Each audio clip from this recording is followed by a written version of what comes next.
ሁላችንም በእግሮቻችን እንቆምና ዛሬ ማገለግላችሁን ክፍል አነባለሁ። ዛሬ ከስርዓት እናልፋለን። ሃሌሉያ። ከተገደበልን ገደብ እናልፋለን። ጨለማ ካስቀመጠው ክፉ ካስቀመጠው ገደብ እናልፋለን። ዕብራውያን ምዕራፍ 4 ከቁጥር 14 እስከ 16 ያሉ 3 ቁጥሮችን ነው ዛሬ ከኔ ጋር የምንማረው። እንደዚህ ይላል መጽሐፍ ሲናገር፣ እንግዲህ በሰማያት ያለፈ ትልቅ ሊቀ ካህናት የእግዚአብሔር ልጅ ኢየሱስ ክርስቶስ ስላለን ጸንተን ሃይማኖታችንን እንጠብቅ። ከኃጢአት በቀር በነገር ሁሉ እንደኛ የተፈተነ ነው እንጂ በድካማችን ሊራራልን የማይችል ሊቀ ካህናት የለንምና፣ እንግዲህ ምሕረትን እንድንቀበል በሚያስፈልገንም ጊዜ የሚረዳንን ጸጋ እንድናገኝ ወደ ጸጋው ዙፋን በእምነት እንቅረብ። እርዳን፣ ኃይል ይገለጥ፣ መንፈስህ ልጅህን ሊያከብር የወደደውን ያርግ። ራሳችንን ለአንተ አሳልፈን ሰጠን። ይህን ጉባኤ ለአንተ አሳልፈን ሰጠን።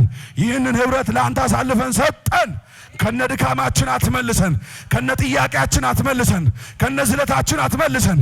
እግዚአብሔር ሆይ ለመን፣ በኢየሱስ ስም የመለኮት ክብር በዚህ ይገለጥ። የመለኮት የኃይሉ ብርታት በዚህ ይገለጥ። የወደቁ ነፍሳትን ያንሳ። በጸሎት የደከሙትን ያበርታ። በእምነት የደከሙትን ያበርታ። የትኛውም የሚያዝል የጨለማ እጅ በሙሉ የተከለከለ የሆነ የተቆረጠ የሆነ እግዚአብሔር ሆይ ከኃይልህ ጋር ይገናኙ፣ ከክብርህ ጋር ይገናኙ። በኢየሱስ ስም ተስማምተን ለልጅ ክብር ሁሉ ይሁን ብለን ጸለይን። አሜን። እግዚአብሔር ያክብራችሁ። ከጎናችሁ ያለውን አይኑን እያያችሁት ዛሬ ከስርዓት አልፋለሁ በሉት። ጌታ ምስክሬ ነው። ቢዝነሳችሁ ላይ ከተገነባ ስርዓት ታልፋላችሁ። ከስርዓት ዛሬ የምትበሉት ፋሲካ ቀድሞ አንድ ስርዓት አለው። ምግብ ትበላለህ፣ ጠዋት ባሪያ ትሆናለህ። ወገብን ትጣጠቃለህ፣ ጠዋት ባሪያ ትሆናለህ። በትርን ትይዛለህ፣ ጠዋት ባሪያ ትሆናለህ። ጫማን ትለብሳለህ፣ ጠዋት ጭቃ ትረግጣለህ። ይሄ ነው ያነበረው። አንደኛው ፋሲካ ግን የምትወጣበት ነው፣ ከስርዓት የምታልፍበት ነው። ስለዚህ ዛሬ አላቅም እግዚአብሔር አንድ ሰውን ከስርዓት ያሳልፈዋል። ዕብራውያን ጸሐፊ እነዚህ 3 መሰረታዊ ቁጥሮች ላይ የሚናገረው የጸና ሐሳብ አለው። የመልእክቴ ርዕስ ኢየሱስ ይበልጣል ነው። ኢየሱስ ምን ይላል? ይበልጣል። ኢየሱስ ይበልጣል። ስለዚህ እንዲህ ይላቸዋል። በጣም በተስፋ መቁረጥ ውስጥ ያሉ ናቸው። ጥያቄ አልመለስ ያላቸው ናቸው። ጸሎት አልመለስ ያላቸው ናቸው። መከራ የተደራረበባቸው ናቸው። ይጸልያሉ፣ መልስ የለም። ስለ ወንጌል ዋጋ ይከፍላሉ፣ ይታረዳሉ፣ በዘይት ይቀቀላሉ፣ በአንበሳ ይበላሉ፣ በበጋዝ ይሰነጠቃሉ። ከዛ ቤት ንብረታቸውን እያጡአሉ እና ይሄ ሁሉ ለበዛበት ህዝብ የዕብራውያን ጸሐፊ ምዕራፍ 1 ቁጥር 1 ላይ ይመጣና ኢየሱስ የእግዚአብሔር የመጨረሻ ድምፅ ነው ይላቸዋል። እግዚአብሔር የተናገረው በኢየሱስ ነው ይላቸውና ይህንን አሚን ብሎ ሳይጨርሱ ኢየሱስ ከመላእክት ይበልጣል ይላቸዋል። እዛው ምዕራፍ 1 ላይ ከመላእክት ፈጽሞ ይበልጣል ይላቸውና ምዕራፍ 2 ላይ ሲመጣ የመጣውን የወንጌሉን ድምፅ ችላ እንዳትሉ ወደኛ ያመጣዋል። ቸልተኝነት ከእናንተ ህይወት ላይ መሰበር አለበት። ቸልተኛ እንዳትሆኑ ይላቸውና ምዕራፍ 2 ላይ እዛው ላይ ኢየሱስ ክርስቶስ ከመላእክት ደግሞ ያንሳል ይላቸዋል። ሞትን መቅመስ በመቻሉ ከመላእክት ጥቂት ያንሳል ይላቸውና ምዕራፍ 3 ላይ ከግብፅ በተአምራት የወጡ እግዚአብሔርን ባለመስማት ባለመታዘዝ ምክንያት በምድረ በዳ እንደቀሩ ይነግራቸውና ምዕራፍ 4 ላይ ይመጣና እዚህ ጋር ተስፋ ይሰጣቸዋል። ለችግራችሁ አንድ መፍትሄ ያላት ቤተ ክርስቲያን ኢየሱስ ከችግራችሁ ይበልጣል። የኢየሱስ ስም ከጥያቄያችሁ ይበልጣል። ከመከራችሁ የምናወራው የኢየሱስ ስም ይበልጣል። ከበሽታችን የምናወራው የኢየሱስ ስም ይበልጣል። ስለዚህ እንዲላቸዋል ባሉበት በበዛ መከራ ውስጥ ሆነው አንድ መልእክት ይነግራቸዋል። አይዟችሁ ኢየሱስ ይበልጣል። የዕብራውያን ሰዎች ደግሞ በጣም ከባድ ስለነበሩ በምን ይበልጣል ይሉታል። ምንድነው የምትለን? ምዕራፍ 4 ቁጥር 14 እስከ 16 ላይ ምንድነው ኢየሱስ ይበልጣል ስትል በሁለት መሰረታዊ ነገሮች ኢየሱስ ይበልጣል ይላቸዋል። የመጀመሪያው የሚበልጠው በማዕረግ ነው። ኢየሱስ በማዕረጉ ምን ይላል? ይበልጣል ይልና የምን ማዕረግ ሲሉት አንደኛ ማዕረጉ ይላቸዋል በሰማያት ያለፈ ነው። ይሄ ለኛ ለአበሾች ብዙም ግልጽ አይደለም፣ ለአይሁዳውያን ግልጽ ነው። አይሁዳውያን አንድ ልማድ አላቸው። በአመት አንዴ ወደ ቅድስተ ቅዱሳን ሰንሰለት ታስሮበት ቃጭል ታስሮበት 2 እፍኝ ሙሉ ዕጣን ይዞ ወደ ቅድስተ ቅዱሳን የሚገባ ሊቀ ካህን አላቸው። ያ ሊቀ ካህን በአመት አንዴ ሲገባ መጋረጃ ከፍቶ ይገባል። የብሉይ ኪዳን ሊቀ ካህናቶች ትልቁ ስራቸው መጋረጃ ከፍተው በዓመት አንዴ ገብቶ ማገልገል ነው። በዓመት አንዴ ወደ ቅድስተ ቅዱሳን ገብተው ለሕዝቡ ስርየት ይሆን ዘንድ ለራሳቸውም ለሕዝቡም በስርየት መክደኛው ላይ ደም ማፍሰስ ነው። ስለዚህ ያውቃሉ። ስለዚህ አንድ ነገር ተስፋ ቆርጧል እኮ እነዚህ ሰዎች።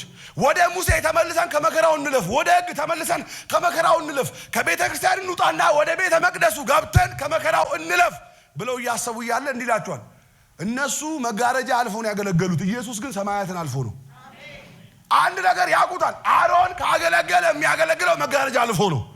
አሮን ካገለገለ የሚያገለግለው በዓመት አንዴ መጋረጃ አልፎ ነው። ኢየሱስ ግን ያለፈው መጋረጃ አይደለም፣ ሰማያትን ነው። ኢየሱስ ያድናል። ስለዚህ ግራ ገባቸው። ወዴት ነው ወደ ሙሴ የምትመለሱት አላቸው። ወዴት? ሙሴ፣ አሮን፣ ኢያሱ ቢያገለግሏችሁ የሚያገለግሉት መጋረጃ አልፎ ነው። ኢየሱስ ካገለገለ የሚያገለግል ሰማያትን አልፎ ነው። ደነገጡ። እንዲህ ሲላቸው እንደውም ትዝ አይላችሁም? እግዚአብሔር እኮ መጋረጃውን ከላይ ወደ ታች ቀዶላችኋል። ቀዶታል። ከስርዓት ውጭ ሊያደርገን መጋረጃውን ከላይ ወደ ታች ቀዶታል። እና ወዴት? እግዚአብሔር አምላክ ምስክሬ ነው። መጋረጃ የሚታለፍበት ዘመን አይደለም። የኛ ኢየሱስ ሰማያትን ያለፈ ነው። የኛ ኢየሱስ ከመጋረጃ አይደለም። መጋረጃ ገብተህ የምትወጣበት ነው። በመጋረጃ ዘመን ቢሆን ኖሮ በዚህ ሁላችንም አናገለግልም ነበር። በመጋረጃ ዘመን ቢሆን ሁላችንም አናገለግልም። ቅድስተ ቅዱሳን ካህን እንኳን አይገባም። ህዝቡ ጭራሽ ቅድስት ውስጥ ራሱ ምን እንዳለ የሚያውቀው በወሬ ብቻ ነው። አደባባይ ላይ ነው የሚሆነው። ያቀረበን የእግዚአብሔር ልጅ ኢየሱስ ክርስቶስ ይባረክ። በዓመት አንዴ ታውቃላችሁ፣ ዘካርያስ ገብቶ ውስጥ በቆየ ጊዜ ህዝቡ እኮ አጉረመረመ። በቃ ይሄ ሰው ያስበላን እኮ ነው ያሉት። ምክንያቱም ተስፋቸው የሚደገፉት አንድ ሰው ላይ ነው። ገብቶ ከቀረ ያስበላቸዋል። ምክንያቱም ሰውየው እግሩ ላይ ሰንሰለት ታስሯል። ተበልቶ ሊወጣ ይችላል። እሳት በልቶት ሊወጣ ይችላል። የሆነ ነገር ሊያደርገው ይችላል። ስለዚህ ግራ ገብቷቸዋል። ይሄኛው ኢየሱስ ይላቸዋል። እንደዛ በጭንቅ የገባ አይደለም። ያለፈው መጋረጃ አይደለም፣ ሰማያትን ያለፈ ነው። ኢየሱስ ያድናል። ከዛ ይሄ ሲላቸው ሁለተኛው ብልጫ ምንድን ነው ሲሉት ኢየሱስ የእግዚአብሔር ልጅ ነው። በሰማያት ያለፈ ታላቅ ሊቀ ካህናት የእግዚአብሔር ልጅ ኢየሱስ ያድናል። እነ ሙሴ ባሪያ ናቸው፣ እነ አሮን ባሪያ ናቸው። ኢየሱስ ክርስቶስ ግን የእግዚአብሔር ልጅ ነው። አሁን ልጅ ሲባል ብዙዎቻችን እንደ አበሻ አስተሳሰብ ሰው ከሰው ከአባት የሚያንስ አድርገን ነው የምናስበው። አይሁዳዊ ግን ልጅ ከተባለ መለኮት ነው የሚያስበው። ዮሐንስ ወንጌል ምዕራፍ 8 ላይ ኢየሱስ ክርስቶስ አንድ ነገር ተናገረ። እኔ የእግዚአብሔር ልጅ ነኝ ስላልኩኝ ለምን ትወግሩኛላችሁ? ለምን ልትወግሩኝ ፈለጋችሁ ሲላቸው ሰው ሆነ ሳለ ራስን ከአምላክ ጋር አስተካከልክ። አይሁዳዊ የእግዚአብሔር ልጅ ከተባለ መለኮትን ነው የሚያስበው። ስለዚህ የዕብራውያን ጸሐፊ እንዲላቸዋል፣ ሙሴ ባሪያ ነው፣ በቤቱ ላይ ታማኝ ባሪያ ነው። አሮን፣ ኢያሱ የሰንበትን ረፍት እንኳን ያልሰጡ ናቸው። ኢየሱስ የሰንበት ረፍታችን ነው። ስለዚህ እንዲላቸዋል፣ ኢየሱስ ይበልጣል፣ በማዕረጉ ይበልጣል። ሰማያትን ያለፈ ነው። ድንኳን አልፎ ያገለግል አይደለም። የኛ ኢየሱስ ሰማያትን ያለፈ ነው። የኛ ኢየሱስ የሃይማኖት መጋረጃ ከፍቶ ያገለግላል፣ ከዛ ያለፈ ነው። የእግዚአብሔር ልጅ ነው ካላቸው በኋላ ዛሬ ላወራበት የምፈልገው ሁለተኛ ኢየሱስ የሚበልጥበት ሐሳብ ሲናገር በመራራት ይበልጣል። ሃሌሉያ! በምን ይበልጣል? በመራራት።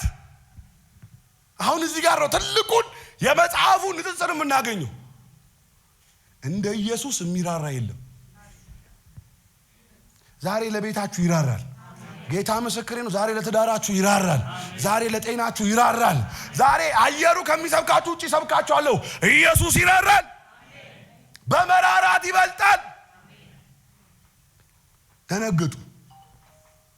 ደነገጡ ይህን ሲላቸው። ምክንያቱም እንደ ሙሴ የሚያከብሩት የለም፣ እንደ አብርሃም የሚያከብሩት የለም፣ እንደ አሮን የሚያከብሩት የለም። አንድ ነገር አላቸው፣ በመራራት ከነሱ ይበልጣል አላቸው። ታውቃላችሁ የብሉይ ኪዳን ነቢያቶች ብዙ አይራሩ። ኤልያስን ታስታውሳላችሁ። ሰማዩን ዘግቶብን 3 ዓመት ተኩል እኛ እሱ ከኩሬ እየጠጣ ሰማዩን ዘግቶ ጸጥ አለ። እግዚአብሔር መጥቶ ነው እኮ ዘግተሃል ክፈት ያለው። ከዛ ወደ መበለቶታን ቤት ሄዶ ያደረገውን ታውቃላችሁ። ስለዚህ አንድ ነገር ይላቸዋል። አይሁዳዊ ከብሉይ ኪዳን ሰዎች ጋር የተጻፉ ናቸው። ስለዚህ ሊያላቀቃቸው ስለፈለገ አንድ ነገር ይላቸዋል፣ ኢየሱስ በመራራት ይበልጣል። በዚህ ጊዜ ጥያቄ ይጠይቁታል። በመራራት የበለጠበት ምክንያት ምንድን ነው? ለምንድን ነው በመራራት ይበልጣል የምትለን ሲሉት ሁለት መሰረታዊ ነገሮች ያወራቸዋል። የመጀመሪያው በነገር ሁሉ ተፈትኖ ያለፈ ነው። የኛ መከራ ለኢየሱስ አዲስ አይደለም። የኛ ስቃይ ለኢየሱስ አዲስ አይደለም። ያውቃል። ሰው ሆነው ከመከራችን ጋር ከፈተናችን ጋር ከስቃያችን ጋር ተካፍለው በምድር አልፏል። ስለዚህ እንዲላችኋል ተፈትኖ ያለፈ ስለሆነ ይራራላችኋል። እስቲ ይራራልኛል በሉ። አላቅም ዛሬ አንድ ጉዳይ ላይ እግዚአብሔር ራርቶላችሁ ትወጣላችሁ። አንድ ሲጨከን በሉ ድምጻችሁ ከኔ ይብለጥ አሜን በሉኝ። በኢየሱስም አንድ ነገራችሁ ላይ ይራራላችኋል። አንድ ጨከን የሚል የለም። የሆነ ጉዳይ ያለው የለም። እግዚአብሔር ርህራሄ ካልገባበት መፍትሄ የማይመጣ አንድ ትንቢት ልንገራችሁ፣ ይራራላችኋል። የሆነ ነገራችሁ ላይ ኢየሱስ ይራራል። ስለዚህ እንዲላችኋል እነሱ የብሉይ ኪዳን ካህናት፣ ሊቀ ካህናት፣ አገልጋዮች፣ መሪዎች ከሚራሩት በላይ ኢየሱስ ይራራል ሲላቸው፣ ለምንድን ነው እንደዛ የምትለን ሲላቸው፣ በነገር ሁሉ ተፈትኖ ያለፈ ነው። ኢየሱስ ሙሌን ሲመለከት ከድካሙ በላይ ነው የሚመለከተው። ይራራለታል። ሚሳኤልን ሲመለከት ይራራለታል። በብሉይ ኪዳንም በአዲስ ኪዳንም አሁንም ባለንበት ዘመን አንድ አይነት ፈተና ነው ያለው። ከዚህ በፊት የነገርኳችሁ ይመስለኛል። 3 ፈተናዎች ነው ያሉት በሰው ልጆች ሕይወት ውስጥ። የመጀመሪያው አንደኛ ዮሐንስ ምዕራፍ 2 ቁጥር 15 ላይ ያለ ቃል ነው። እንደዚህ የሚል ቃል አለ። በዓለም ያሉት እነዚህ 3 ናቸው ይላል። የዓይን አምሮት፣ ስለ ገንዘብ መመካትና የሥጋ ምኞት። በዓለም ያለው 3 ነው። ወይ በዓይን አምሮት ትወድቃለህ፣ ወይ ስለ ገንዘብ መመካት ትወድቃለህ፣ ወይ ደግሞ ስለ ሥጋ አምሮት ትወድቃለህ። 3 ነገር ነው ፈተና ያለው። ባይዘው ሰይጣን ከነቃችሁበት አዲስ ፈተና የለውም። ኢየሱስ ጌታ ነው። ይመጣና አዳምን ስትመለከቱት ከ3 0 ነው ያመጣው። ፈተና ቀርቦለት 3 ጥያቄ 0 ነው ያመጣው። አዳም መጣ፣ ሔዋን ጋር መጣና አንድ ነገር አላት። ስለ ዛፉ ጥቂት በሰበካ ጊዜ ዛፉም አለች ፍሬውም ለዓይን ምን ያለ ነው አለች። ወዲያው የዓይን አምሮቷን ተቆጣጠሩ። እግዚአብሔር በዘመናችሁ የዓይን አምሮታችሁን የምትገዙ ያርጋችሁ። ቤታችሁ የዓይን አምሮቱን ይግዛ። የዓይን አምሮቷ ወዲያ ተቆጣጠረውና አለች ዛፉ ፍሬውም ያማረ ነው አለች። ከዛ የሥጋ ምኞቷን ሲነካው ለመብላትም ጎመዥ ይችላል። ከዛ አስመጣና የምትመካበትን ነገር ሰጣት። እንደ ኢየሱስ ትሆኛለሽ፣ እንደ እግዚአብሔር ትሆኛለሽ፣ ክፉና ደጉን የምታውቂ የምትመኪበት ነገር ይኖራል ሲላት ማለፍ አልቻለም የመጀመሪያው አዳም። ስለዚህ እንላቸዋል የዕብራውያን ጸሐፊ የብሉይ ኪዳን አገልጋዮች በሙሉ ከ3 0 የመጣበት የዘር ሐረግ ውስጥ የመጡ ናቸው። ኢያሱ በለው፣ ሙሴ በለው፣ አሮን በለው፣ አብርሃም በለው፣ ዳዊት በለው፣ ሁሉም ከ3 0 ያመጣ ነው። ኢየሱስ ያድናል። የኛ ኢየሱስ ነው ከ3 3 ያመጣው። ከዚህ በኋላ የሚመጣ አገልጋይ ከ3 3 ያመጣው ውስጥ ነው። ስለዚህ እንዲላል ይሄንኑ ፈተና ከስንት ሺህ ዓመት በኋላ ኢየሱስ ጋር ይዞት መጣ። አሁን እርቦታል። የሥጋ አምሮቱን ለመያዝ ፈለገና እንደው እቺን በ40 ቀኑ መጣና ይሄን ድንጋይ ዳቦ አድርገህ ብላለሁ። ምኑን ለመግዛት? የሥጋ አምሮቱን ለመግዛት። ኢየሱስ ያድናል። ባረኳችሁ። በዘመናችሁ የሥጋ አምሮታችሁን የምትገዙበት መንፈስ ይስጣችሁ። የሥጋ አምሮቱን መራቡን ተጠቅሞ የመጀመሪያውን አዳም የጣለበትን ፈተና ኢየሱስ ላይ ሳይመጣው አሉ ሰው በእንጀራ ብቻ አይኖርም ከእግዚአብሔር አፍ በሚወጣ ቃል ጭምር እንጂ። ኢየሱስ ያድናል። ባይዘው የሚያኖረን ምቾት አይደለም፣ የሚያኖረን ገንዘብ አይደለም፣ የሚያኖረን ከአባታችን የሚወጣ ቃል ነው። የሚያኖረኝ አለው መብላትና መጠጣት አይደለም፣ ከአባቴ አፍ የሚወጣ ቃል ነው። እግዚአብሔር ይሄ መንፈስ ይስጣችሁ። ልክ እንዲህ ስለው ከአንድ አመጣበት። ሴጣን ደነገጠ። ከዛ እስቲ ሁለተኛውን ልሞክር ብሎ ተራራ ጫፍ ላይ ወሰደው። የዓለምን መንግስታት ምን አለው ይላል አሳየው። የዓይን አምሮቱን ሊገዛ ሙሉ የዓለምን መንግስት አሳየው። ወድቀ ብሰግድልኝ ይሰጥሃለሁ ሲለው ለአንድ አምላክ ለእግዚአብሔር ብቻ ስገድ ተብሎ ተጽፏል። ጌታ ምስክሬ ነው። አይታችሁ ባልወደዳችሁት አትፈተኑ ነው። ልክ ነኝ። አይተሽ በማትወጁ ትፈተኛለሽ። አንፈተንም። አይቶ ይሸነፋል ብሎ ወድቀ ስገድልኝ ይሄን ሁሉ አሳይቻለሁ ሲለው ለአንድ ለአምላክ ለእግዚአብሔር ብቻ ስገድ ተብሎ ተጽፏል አሉ። 3ኛ ይቀረኛል ብሎ መቅደስ ጫፍ ላይ ወሰደው። አሁን የሚቀረው የሚመካበት ልብ ኢየሱስ ጋር እንዳለ ማወቅ ነው የፈለገው።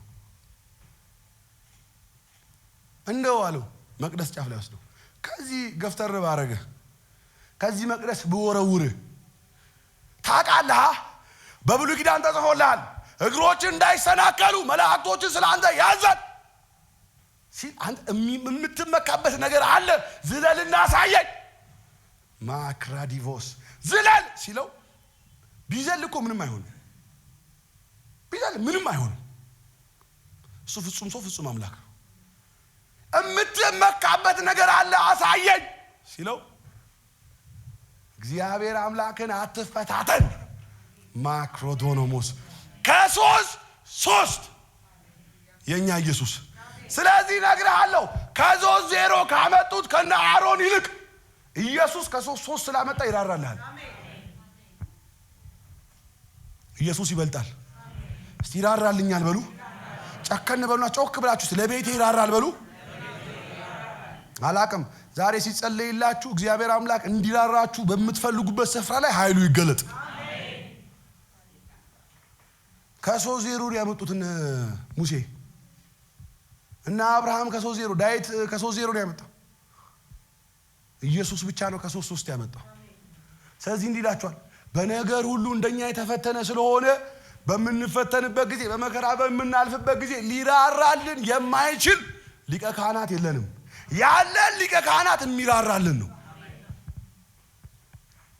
በነገር ሁሉ የተፈተነ ነው ካለ በኋላ የሚራራበት ሁለተኛው ምክንያት ምንድነው ስትሉት የዕብራውያን ጻፊ እዚህ ጋር ይመጣና በጸጋው ዙፋን ላይ የተቀመጠ ነው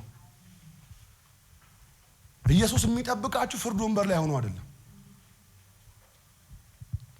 ኢየሱስ ከእውነት ፈልጉት ከልባችሁ ፈልጉት አሁን ኤልያስን ተመልከቱት ኤልያስ ብዙም አይራራም አይደለ ብዙ ነገሮች ላይ 50 ነው ሊጠሩ ሲፈልጉ እሳት 50 ነው ሊፈልጉ እሳት የሚል ሰው ነው የሆነ ሰዓት ግን ዛቻ ፈርቶ ደከመ ሴትዮዋ ድንገት ተነሳባትና ኤልዛቤል የምትባለችን ይሄን መንፈስ እግዚአብሔር ይገልብጥልና ተነሳችበት ታውቃላችሁ የኤልዛቤል መንፈስ ክፋቱ ነቢያቶቹን እንኳን የመመገብ አቅም አለው 450 ነቢያት የሚመግብ አቅም አለው ናቡቴን ለመግደል ጾም ጸሎት የመግባት አቅም አለው የኤልዛቤል መንፈሳዊ አይደለም ብላችሁ እንዳታስቡ መንፈሳዊ ነው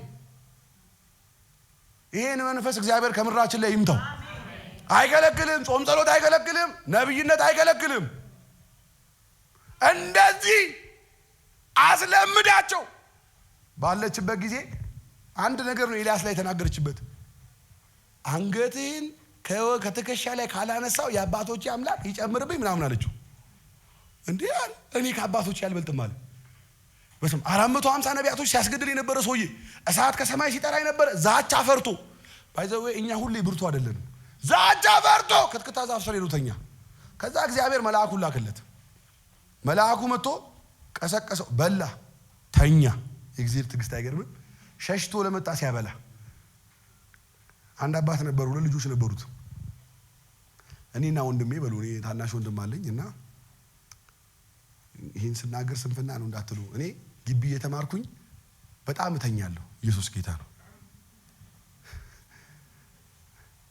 የምሬ ነው እግዚአብሔር ለሚወዳቸው ጣፋጭ እንቅልፍን ይሰጣል የሚል ቃል አለና እንቅልፍ በጣም ነበር የምተኛውና ውጤቴም ጥሩ ነው እና ተማሪዎች ሁሉ ተጨንቀው ለሊቱን ሙሉ ሲያጠኑ እኔ ዶርሜን ዘግቼ ላጥልና ልክ ሊነጋጋ ሲል 1 ሰዓት ካነበብኩ እኔ የሌሊት ሰው ነኝ በቃ የዛን ሰዓት ነው የሚገባኝ ሌሊቱን ብጨነቅ ሌሊቱን ሙሉ ባነብ አይገባኝም እና አንድ አባትም እንደዚህ አንድ የሚተኛ አንድ ንቁ ልጆች ያሉት አባት አንደኛው ታናሽየው ልጅ ንቁ ነውና ጧት ሌሊት ተነስቶ ይወጣል ከግቢ ውጪ እየዞረ ያለ በጣም በብዙ በዋሌት የተጠቀጠቀ ብር ይዞ ይመጣል ወደ ቤት ከዛ አባት በደስታ ይሞላል አለ ይሄን የኔ ኩራት አለው እንቅልፍ በመጥላት ጧት በመንቀሳቀስ ይሄን ሁሉ ብር አመጣልኝ ብሎ ስኮፓ ይዞ ገባና ታላቅየውን እየቀጠቀጠ አስነሳው ተነሳለው ያው ወንድምህ ጧት ንቁ ሰው ስለሆነ አንተ እንቅልፋም ነህ ይሄንን ይዞ መጣ ሲለው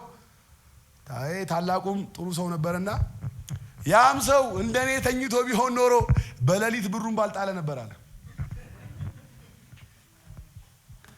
ያም መተኛት ነበረበት መንቃቱ ነው እና ኤልያስን እንዲህ ያለ አገልጋይ ነው የሆነበት ለእግዚአብሔር አብልቶ ሲጨርስ ተመልሶ ምን ያለ ተኛ። እግዚአብሔር ቸሩ ደግሞ መልአክ ላከለት። አሁንም አበላውና ጨረሰ። ከዛስ 40 ቀንና 40 ሌሊት ወደ ተሳሳተ መንገድ እግዚአብሔር ባበላውና ባጠጣው 40 ቀንና 40 ሌሊት ወደ ተሳሳተ መንገድ ሄደ። ከ40 ቀን በኋላ እግዚአብሔር ወደሱ መጣና ታላቅ በእሳት የተሞላ መናወጥ ሲሆን በዛ ውስጥ እግዚአብሔር ምን የለም። መሬትን የሚያንቀጠቅጥ ሲሆን እግዚአብሔር በዛ ውስጥ የለም። ዝምታ በሆነ ሰዓት ግን እግዚአብሔር ወደ ኤልያስ መጣ። ይኸውላችሁ ኤልያስ ብርቱ በነበረበት ጊዜ እግዚአብሔር ሰማይን ሲዘጋ ቁራ እየላከ ቁራ ለገዛ ልጁ ማያበላ ለኤልያስ ጥሬ ስጋ ያበላው ነበር። ከዛ አልፎ ደግሞ መበለት ጋር ሄዶ ዘይት ሳያልቅ ዱቄት ሳያልቅ እግዚአብሔር ያበላው ነበር። ከዛ ደግሞ ሲያልቅ ሸሽቶ በደከመ ሰዓት በክትክታ ዛፍ በተኛ ሰዓት መልአክ ይልክለት ነበር። ደግሞም በተኛ ሰዓት መልአክ ላከለት። መንገድ ስቶ ብዙ የሄደ ሰዓት ግን ራሱ እግዚአብሔር መጣለት። ነግራችኋለሁ፣ እግዚአብሔር አምላክ ምስክሬ ነው።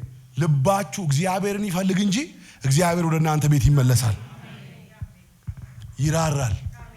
እግዚአብሔር እንደ ኤልያስ አይደለም።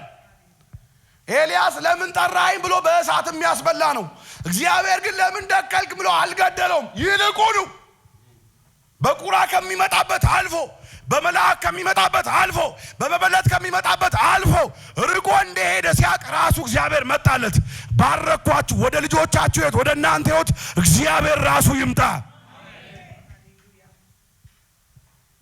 አብርሃም እግዚአብሔር ሰጥሃለሁ ያለውን ነገር በራሱ ሊያመጣ ተውተረተረ። እስማኤልን አመጣ። እግዚአብሔር 13 ዓመት ጸጥ አለው። ሲያየው አብርሃም አይመለስም። ቢያየው ባየው አብርሃም እግዚአብሔርን አይፈልግም። ስለዚህ ራሱ እግዚአብሔር መጣና አብርሃም ሆይ እኔ ኤልሻዳይ ነኝና በፊቴ ምን በል። እግዚአብሔር እንዲህ ነው፣ ባካችሁ በቻላችሁት አቅም በፊቱ መመላለስ ይሁንላችሁ። ቤታችሁን የተወ እንዳይመስላችሁ፣ እግዚአብሔር ሕይወታችሁን የተወ እንዳይመስላችሁ፣ ሩጫችሁን የተወ እንዳይመስላችሁ። አንዳንድ ጊዜ እዚህ ጸልይላችኋል፣ ትንቢት ይናገራችኋል፣ ነገር አልሆን ይላችኋል አይደለ? እግዚአብሔር ሳይራራችሁ ልጁ ቀርቶ አይደለም፣ ይራራላችኋል። ስለዚህ ዕብራውያን ጻፊ እንዲህ ይላችኋል፣ አይዟችሁ፣ መከራውን ቢበዛ ፈተናውን ቢበዛ ስቃዩን ቢበዛ ኢየሱስን ከመራራት አይከለክሉም። ዛሬ ጸለይኩ በኢየሱስ ስም በእያንዳንዳችሁ ቤት የእግዚአብሔር ርኅራኄ እጅ ይግባ። ለሆነ ጉዳይ ልባችሁ ለጨከነበት በዚህ ጉዳይ ራራልኝ። አንዳንድ ሰው የትዳሬን ጉዳይ ራራ፣ የልጄን ነገር ራራ፣ የጤናዬን ነገር ራራ እያለ አለ። ነግራችኋለሁ እግዚአብሔር እንዲሁ ይራራላችኋል። ኢየሱስ የሚራራው በጸጋ ዙፋን ላይ ስለተቀመጠ ነው። ስለዚህ ምን እናድርግ? የሚራራ አለን፣ በመራራት የሚበልጥ አለን። አያችሁ እዚህ ጋር የኛ ድርሻ አለ። የኛ ድርሻ የሌለበት ክርስትና የለም። ምን እናድርግ ስትሉ የዕብራውያን ጻፊ እንዲህ ይላችኋል፣ ወደ ጸጋው ዙፋን በእምነት ቅረቡ። እኔ ወደ ቸርች ስትመጡ እግዚአብሔር ሆይ ተናገረኝ ብላችሁ አትምጡ። እንድሰማ እርዳኝ እያላችሁ ነው። እዚህ ቤት ሕያው ድምፅ አለ። አገልጋዮች ባሉበት የእግዚአብሔር ነቢያቶች ያሉበት ጉባኤ ስትመጡ እንዲናገራችሁ አትጸልዩ፣ እንድሰሙ ጸልዩ። እግዚአብሔር ሁሉ ጊዜ ድምፁን ይለቃል። እግዚአብሔር ልጆቹን የማይናገርበት ጊዜና ሰዓት የለውም። ብዙ ሰው ግን ይመጣና ቸርች መጥቶ ጌታ ሆይ ተናገረኝ እንዴ፣ ስሚው እንጂ ይናገርሻል። እግዚአብሔር ከፈለገ በአህያ ተናግሮ እኮ ከእብደት የሚመልስ ነው እንዴ። እንኳን ነቢያቶች የእግዚአብሔር ልጆች ቀርቶ ይቅሩና በአህያ ምን ብላ አውርታው እንደሆነ ባላቀም ጌታ ምስክሬን የነብዩን እብደት መለሰ ይችላል። ጭራሽ ነብዩ ሆኖ እብደቱ የሚመለሰው በአህያ ነው። እግዚአብሔር እንዲህ ካለ ስህተት ይጠብቀን። በሰው አልሰማ ካላችሁ እግዚአብሔር የመናገር ችግር የለበትም። ብዙ ሰው ግን ሰው ቸርች ሲመጣ የማይጸልየውን ይጸልያል። እናንተ አልገባችሁም። ሐረር ላይ እንኳን አገልጋይ ሆኖ አጋንንትን ማስወጣት ይቅርና ጌታ ምስክሬን ጴንጤም ሆኖ መኖር ራሱ ከባድ ነው።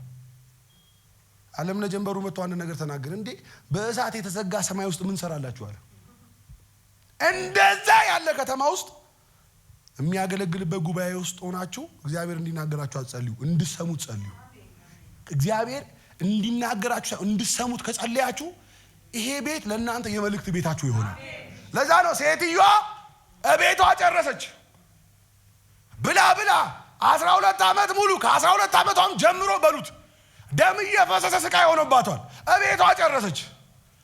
የእጄ የልብሱን ዘርፍ ብነካ እፈወሳለሁ አምና ወደ ኢየሱስ ስትመጣ እነ ጴጥሮስ እያጋፉት ኢየሱስ እያጋፉት ወዲህ እያደረጉት ነው። እሷ እንደምንም ተሽሎኩልካ በሴት አቅም አስበዋል። ተሽሎኩልካ የልብሱን ዘርፍ ነካች፣ ተፈወሰች። ዘጋ የደማ ምንጭ ቆመ። መዳኗ በእውነቷ አወቀች። የዛን ኢየሱስ ቆም አለና ማን ነካኝ አለ። ማክራዲናስ እንዲህ የምትነኩበት ዘመን ይምጣ። ወደ ቸርች ስትመጡ እንዲህ ልትነኩ ኑ። ወደ ቸርች ስትመጡ እንዲህ ለመነካካት ኑ። ከዛስ ማን ነው የነካኝ ሲል ጴጥሮስ መምህር ወይ ዛሬ ምን ሆነሃል? እንዲህ ያጋፋነ እንደዛ እንዴት ትለኛለህ ሲባል ተው አለው። ኃይል ከኔ ወጥቷል። አሁን የተነካሁት በስጋ አይደለም በእምነት ነው አለ። ስለዚህ ዕብራውያን ጻፍ ዝም ብላችሁ አምናችሁ ኑ ይራራላችኋል። ቸርች መጥቶ ከነ ጥያቄ መመለስ የኛ ችግር እንጂ የኢየሱስ ችግር አይደለም። የኛ ችግር እንጂ የአገልጋይ ችግር አይደለም። ዝም ብላችሁ ወደ ቸርች ስትመጡ እንዲህ አንድ ንክኪ ፈልጋችሁ ከመጣችሁ ጌታ ምስክሬ ነው ብላችሁ ነገር ተገልብጦ ትወጣላችሁ። ዛሬ ምሽት እንደዛ ይሁንላችሁ። ባመናችሁት ነገር ላይ ሰማይ ይንቀሳቀስላችሁ። ስለዚህ ምን እናድርግ? ኢየሱስ የሚራራ ነው፣ የእግዚአብሔር ልጅ ነው። ምን እናድርግ ስትሉ አምናችሁ ኑ። አምኖ ይመጣ። እስቲ ዛሬ በኢየሱስ ስም ሲጸለይላችሁ የእግዚአብሔር ተአምራት ያገኛችሁ። የሆነ ነገራችሁ ሸክማችሁ ተራክፎ ሄዱ። እኔ ጴንጤ አልሰለች፣ ውጊያ አልሰለች ብሎታል፣ ሰልፍ አልሰለች ብሎታል። ጌታም አጋንንት አንድ ቀን ለእኛ ተኝቶ አናውቅም። እኛ ሲጸለይ ራሱ ቀልድ ነው ይመስላል። እኔ ከቤትሽ ላይ በመንፈስ እየታየ አጋንንት ተመታ ምናምን ሲባል ኖርማል ነው የሚመስለው ጴንጤ። እግዚአብሔር አምላክ ይሄን አጁዛ መንፈስ ይምታለን። ጌታ የምር ነው። ሰይጣን የሚሰለፈን የምር ነው። ውጊያ የምናሸንፍበት ዘመን ይምጣ። ከዛ ኑ ይላቸዋል፣ ወደ ጸጋው ዙፋን ኑ። ስትመጡ ግን በእምነት ነው። ዛሬ የሆነ ጉዳይ ያላችሁ ኢየሱስ እንዲፈታ ቤታችሁ እያለቀሰበት ያለ፣ ትዳራችሁ እያለቀሰበት ያለ፣ በልጅ ላይ ያለ፣ በባል ላይ ያለ፣ በሚስት ላይ ያለ፣ በጤና ላይ ያለ፣ በቢዝነስ ላይ ያለ እያስለቀሳችሁ ያለ ነገር ኑ። ጌታ ምስክሬ ነው። በእምነት የዛሬውን እግዚአብሔር የሚሰጣችሁን ጸጋ ተቀበሉ። ጌታ ምስክሬ ነው የምላችሁ፣ እግዚአብሔር ይራራላችኋል። በጸጋው ዙፋን የተቀመጠ ኢየሱስ ስላለ በእምነት ወደ እሱ ቅረቡ። ታውቃላችሁ ኢየሱስ በጣም የተደነቀው ከደቀ መዛሙርቱ ይልቅ ከሱ ርቀው በነበሩ በአሕዛቦች እምነት ነው። ታውቃላችሁ ብዙ ፈውስ ሲቀበሉ የነበሩ ደቀ መዛሙርቶቹ አይደሉም። እነሱማ እያጋፉት ግራ ገብቷቸዋል። ጣሪያ እየቀደዱ የሚያስገቡ ከሱ ጋር የሚጓዙ አይደለም። ለወንድማቸው አምነውለት ጣሪያ ቀደው ሲልኩ እየፈወሱ ያስነሳላቸዋል። መንገድ ላይ ሲሄድ አይነ ስውሩ አይናቸው የሚያዩ በሱ ሳያምኑ አይነ ስውሩ የዳዊት ልጅ ሆይ አትለፈኝ አያልፈው። በእምነት የሚጮህ አይታለፍም። ወደዚህ ቤት ወደ ቤተ ክርስቲያን ስትመጡ በእምነት ከመጣችሁ እግዚአብሔር አያልፋችሁ። ኢየሱስ የሚራራ ስለሆነ አያልፋችሁ። ብዙ ሰው ግን ጥያቄ አለው። ጌታ እኮ አንዳንድ ጊዜ ትንቢት እየነገራቸው ራሱ የማያምኑ ሰዎች እንዳሉ ታውቃላችሁ። ከመሰልቸታችሁ የተነሳ ይሄን አጁዛ መንፈስ እግዚአብሔር ይምታው። መልእክት እየመጣለት የማያምን ሰው እንዳለ ታውቃለህ። በቤትሽ ላይ እንዲህ ሲባል ያ እንዴት እንደሚያጠናግር ብታውቅ አንተ እንዲህ ያ ትላለህ። ጌታ ምስክሬ ነው የምላችሁ። መልእክት እየመጣ አገልጋይ ደውሎ ነይ ልጸልይልሽ እፈልጋለሁ ሲል ይቀልበታል። ሰይጣን እኮ ነው። እንደዚህ ይላችኋል የዕብራውያን ጸሐፊ፣ ዝም ብላችሁ ወደ ኢየሱስ በእምነት ቅረቡ።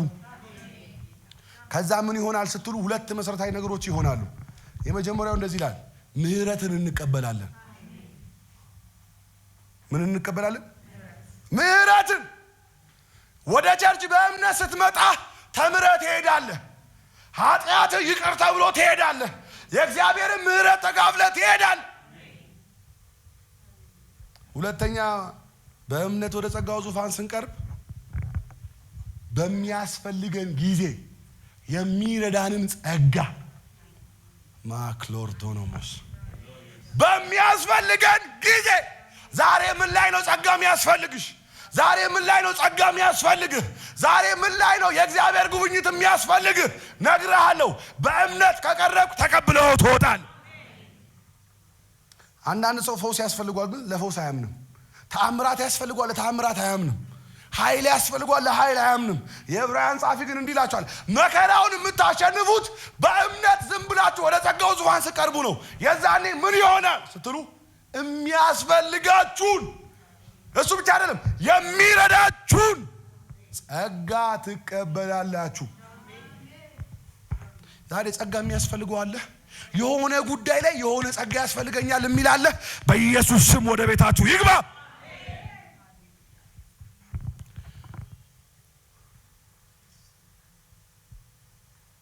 ሰው በልጁ በኢየሱስ ክርስቶስ አምኖ ቤተ ክርስቲያን ድረስ መጥቶ እኔ ሁሌ እላችኋለሁ ታውቃላችሁ፣ ጴንጤ ሲያረጅ ኦርቶዶክስ ይሆናል። ኃይል ያለበት ቦታ መጥቶ ያለ ኃይል ይንቀሳቀሳል። ጌታ ምስክሬ ነው እኮ የምላችሁ። አንዳንድ ያጋጥሟቸው አያውቅም? እናንተ እዚህ ለማዳነን እኛ ቶሎ ሰው ስለምንለምድ እንቸገራለን። ቸርች ውስጥ መጥቶ ማያውቅ ሰው ተፈውሶ ወጥቶ አያውቅም? ያውቃል እኮ። ነፃ የሚወጣው ድንገት የሚመጣው ነው። እናንተማ ስለለመዳችሁን ምንም አይመስላችሁ። እግዚአብሔር ይሄን መንፈስ ይምታላችሁ። ለዛ ነው እኮ ኢየሱስ ክርስቶስ ራሱ እኮ ታምራት ማድረግ አቅቶ ሳይሆን ሳይፈልግ ቀርቶ መጥተው እንዴ ሰምተንልሃል እኮ እዛ የምታደርገውን ታምራት ለምን እዚህ ያደግም? እግዚአብሔር ይሄን መንፈስ ይምታው። አንድ ነገር ይላችኋል የዕብራውያን ጻፊ፣ እባካችሁ ወደ እሱ ስትቀርቡ በእምነት ቅረቡ። ወደ ቤቱ ስትመጡ በእምነት ኑ። ወደ ጸጋው ዙፋን ስትቀርቡ በእምነት ቅረቡ።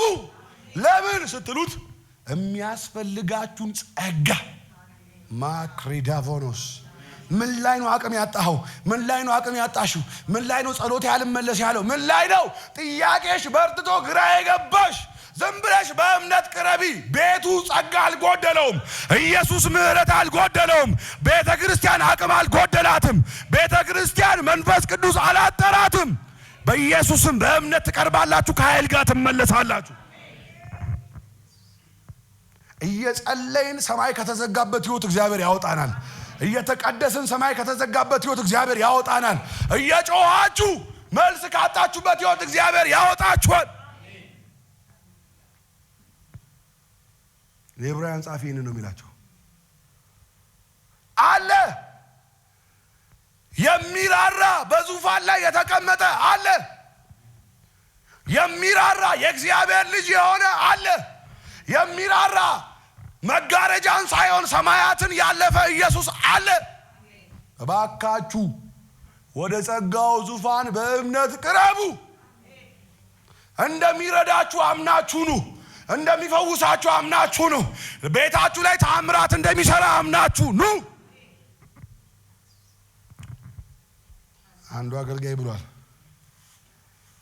እስከ መቼ በጥራጥሬ ታኖረናለህ አለ። እስከ መቼ በጥርጣሬ ታኖረናለህ የሚለውን እስከ መቼ በጥራጥሬ ታኖረናል። አሁን እኮ እንደዛ ነው የሆነው። እኛ የእግዚአብሔር በጎች ነን ስለሚል በግ በጣም አስቸጋሪ ባህሪ እንዳለው ታውቃላችሁ። ዝናብ ሲዘንብ ዝም ብሎ ነው የሚጠጣው። ቃሉ ሲለቀቅ ዝም ብሎ ይጠጣና ልክ ዝናቡ ሲያልቅ በግ ምንድነው መጀመሪያ ስራ የሚያደርገው? ከላዩ ላይ አርግፍ አድርጎት በደረቅ ወደ ቤቱ ይገባል። እግዚአብሔር ይሄ መንፈስ ይምጣባችሁ፣ ይምታው። ረጥባችሁ ግቡ። የሚለቀቀው ጋልጋ ተስማምታችሁ ግቡ። አንዳንድ ጊዜ እኮ እዚህ ጎሮሯችን እስኪቀደድ ስናውጭ ለእናንተ ኖርማል ነው የሚመስላችሁ። በግ እንደዛ ነው። ከዛ ጌታ ይመጣና ቃሉ ከሰሚዎቹ ጋር በእምነት ስላልተዋሃደ ምን አላላቸው? የሚጠቅመው ሳይጠቅማችሁ ይቀራል። አሁን እኮ እያወራ ያለው ቃል ብትስማሙ የሚጠቅመው ይጠቅማችኋል። ነገር ግን በእምነት ካልተስማማችሁት የሚጠቅመው ሳይጠቅማችሁ ያልፋል። ለዛ ነው ቃሉ ከሰማይ ከወጣ ከእግዚአብሔር አፍ እንደሚወጣ ዝናብ ይመሰላል አይደለ? ዝናብ ወደ ምድር ከመጣ ታፈራና ታበቅል ዘንድ ምን መሰላችሁ? ዝናብ በራሱ ዘር አይሆንም። ነገር ግን ምድር ላይ ያለ ዘር እንዲበቅል ያደርጋል። አንተ የሚወጣው ቃል ጋር ከተስማማ ሌላ የሚያመጣል ነገር ቃሉ በራሱ ውስጥ ያለውን አቅም ቡስት ያደርገውና ታወጣለህ። ውስጥ ያለው እምነት ይገለጣል።